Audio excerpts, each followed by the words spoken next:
Hello दोस्तों, नमस्कार। कैसे हैं आप सभी दोस्तों? आप लोगों का स्वागत है आपके अपने बहुत ही बेहतरीन यूट्यूब चैनल ईएक्स स्टडी पर। दोस्तों, आज आप लोगों के बीच, जैसा कि आपको दिख रहा होगा, बहुत ही जबरदस्त क्लास और बहुत ही सरल क्लास स्टार्ट होने वाली है।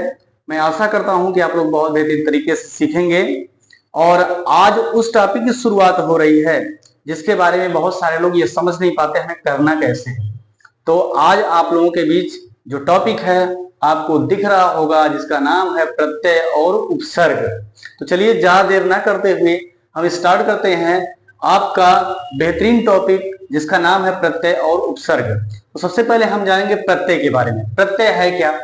प्रत्यय एक ऐसा टॉपिक है जो कि बहुत ही सरल है, नाम से ही क्लियर है, इसका नाम प्रत्यय है। देखिए, प्रत्यय में सबसे पहले आगे क्या लगा हुआ है? पा। पा का मतलब होता है पीछे, यानी प्रत्यय वो शब्द होता है जिसका प्रयोग सदैव वाक्य के पीछे होता है।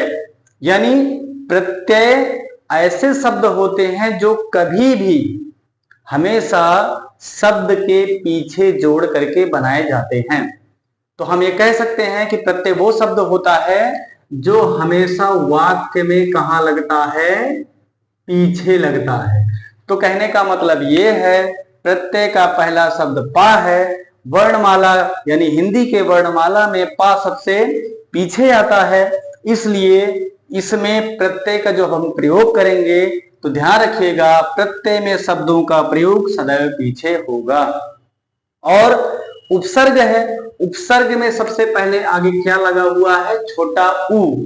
छोटा ऊ कहने का मतलब यह है कि वर्णमाला में, हिंदी के वर्णमाला में छोटा ऊ सबसे आगे आता है, यानी पा से पहले आता है।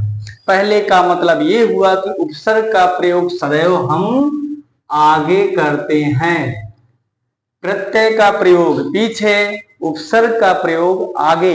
ये बहुत ही सरल तरीका है, यहां पर आप कंफ्यूज भी नहीं होंगे और हमेशा आपको याद भी रहेगा। जैसे कभी भी आपको क्वेश्चन मिलेगा कि प्रत्यय क्या है, उपसर्ग क्या है, तो बिना सोचे समझे आपके मन में तुरंत ये विचार आएगा, प्रत्यय पा का मतलब प्रत्यय का मतलब पा से शुरू हो रहा है, तो हम पा का प्रयोग सदैव, जब पीछे आ ही रहा है तो प्रत्यय का प्रयोग हम सदैव पीछे करेंगे। और उपसर्ग में छोटा ऊ सबसे पहले आता है, इसलिए उपसर्ग का प्रयोग हमेशा शब्द में सबसे आगे करेंगे।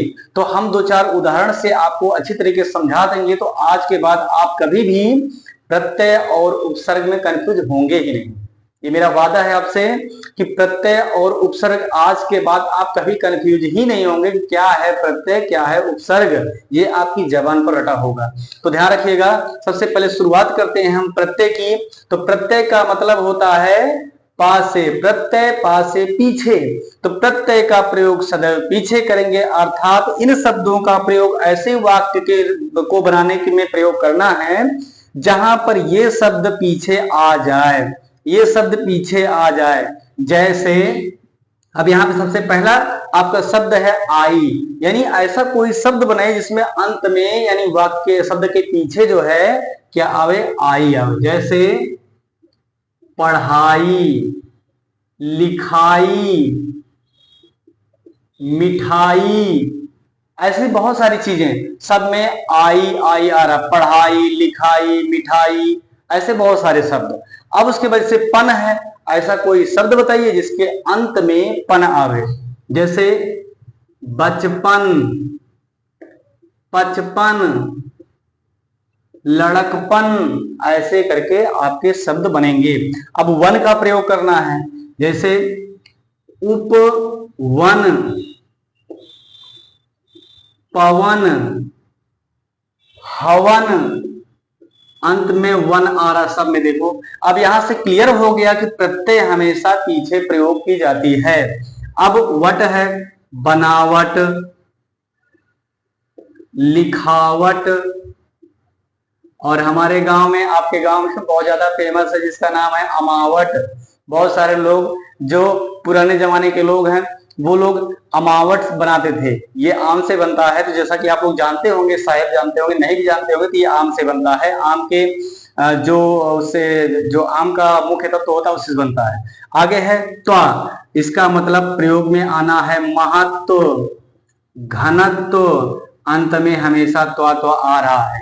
तो यहां से क्लियर हुआ कि ये आपका प्रत्यय, प्रत्यय सदैव वाक्य के पीछे आता है यानी लगता है। अब बात आती है उपसर्ग की।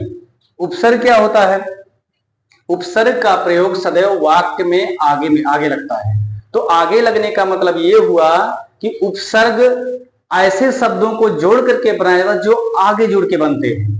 जैसे अब यहाँ पे सु लिखा है, सु उपसर्ग जोड़ करके हमें शब्द बनाना है। तो सु उपसर्ग जब जोड़ेंगे तो जैसे सु से हो गया सुंदर, ये हो गया सुलेख,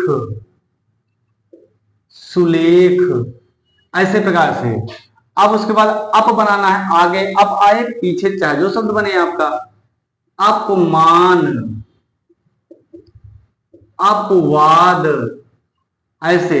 और उप से बनाना है उपकार, उपवन, ऐसे ही ध्यान रखिएगा आप लोग, बहुत ही बेहतरीन समझ में आ रहा होगा।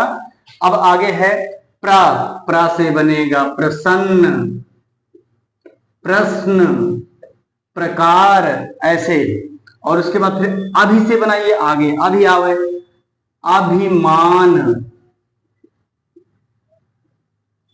अभिवादन, अभिवादन का मतलब स्वागत। तो यहां से इन शब्दों से आपको ये जानकारी मिली कि उपसर्ग क्या होता है, प्रत्यय क्या होता है। तो जैसा कि आपको फिर से रिवाइज कर दिया जाए कि उपसर्ग क्या होता है, प्रत्यय क्या होता है। उपसर्ग का प्रयोग सदैव वाक्य में आगे आता है और प्रत्यय का प्रयोग सदैव वाक्य के पीछे आता है। पा से प्रत्यय, पा से पीछे, उ से उपसर्ग, उ से जो छोटा उ आगे आता है इसलिए ये आगे लगता है, पा जो है पीछे आता है इसलिए पीछे लगता है। तो इन उदाहरणों से आपको ये क्लियर हुआ कि प्रत्यय क्या है, उपसर्ग क्या है। अब यहां से आज के बाद आपको कभी भी कंफ्यूजन नहीं होगा क्या है प्रत्यय, क्या है उपसर्ग। तो ये क्लास अगर आपके समझ में आया हो तो आप लोग लाइक और सब्सक्राइब करिए, जो कि हमारी एनर्जी है, और ताकि हम आगे भी आपके लिए अच्छे अच्छे टॉपिक और वीडियो लाते रहें, और यही हमारी एनर्जी है। बाकी बहुत बहुत धन्यवाद आप लोगों को, बहुत बहुत धन्यवाद। Thank you very much.